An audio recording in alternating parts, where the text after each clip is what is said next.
Pas sûr que cela reflète la pensée de son gouvernement, mais les propos tenus par l'ancien ambassadeur chinois en Ukraine risquent de faire du bruit. Gao Yusheng, c'est son nom, a parlé ouvertement de la catastrophe de la guerre pour la Russie, une charge, des mots cinglants contre le président Poutine lors d'un forum sur le net diffusé en Chine, qui a aujourd'hui disparu de la toile.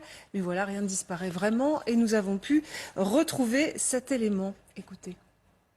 La Russie est dans un processus continu et historique de déclin. La soi-disant revitalisation de la Russie sous le règne de Poutine est basée sur une fausse promesse. Le déclin de la Russie est évident dans tous les domaines et a un impact négatif important sur l'armée russe et ses capacités de combat.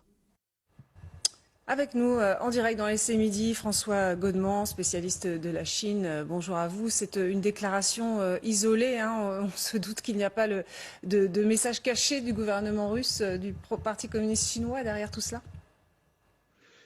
Alors c'est un petit peu compliqué parce que malgré tout, la déclaration a été faite à une réunion avec des gens de l'Académie des sciences sociales et d'un forum financier, China 40 Forum, qui a une certaine notoriété et qui souvent a des vues plus modérées, en particulier en soulignant les inconvénients économiques de la situation.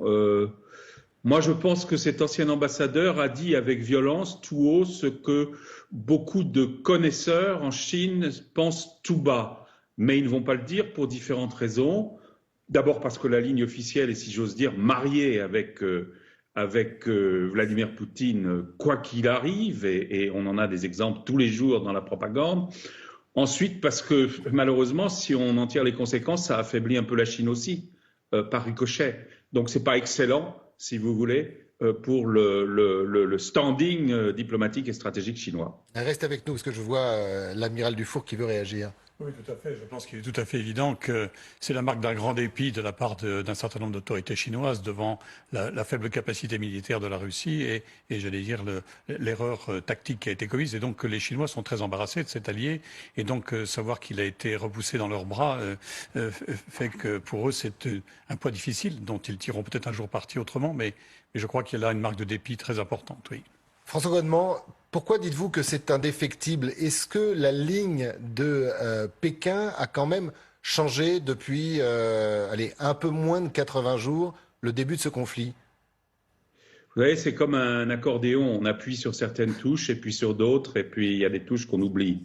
Par exemple, le grand communiqué qui disait que c'était une coopération indéfectible et sans limite, communiqué juste avant, 3 semaines avant l'invasion, il est très rarement cité.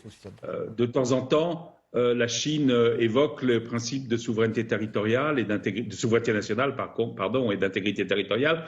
Il y a peut-être un élément public intéressant, c'est qu'elle a donné la parole en chinois sur un site qui est lu par les Chinois au ministre des Affaires étrangères d'Ukraine, dont les critiques ont été violentes vis-à-vis de la Russie. Ça n'a même pas été fait en anglais, ça a été fait en chinois. Pour moi, c'est un moyen d'avertir ce qu'on pourrait appeler la twittosphère ou les experts chinois qui entonnent et parfois accentuent encore le discours officiel, qu'il vaut mieux se méfier un petit peu, qu'il y a quand même deux côtés. Moi, je crois que la Chine n'aime pas les perdants, fondamentalement.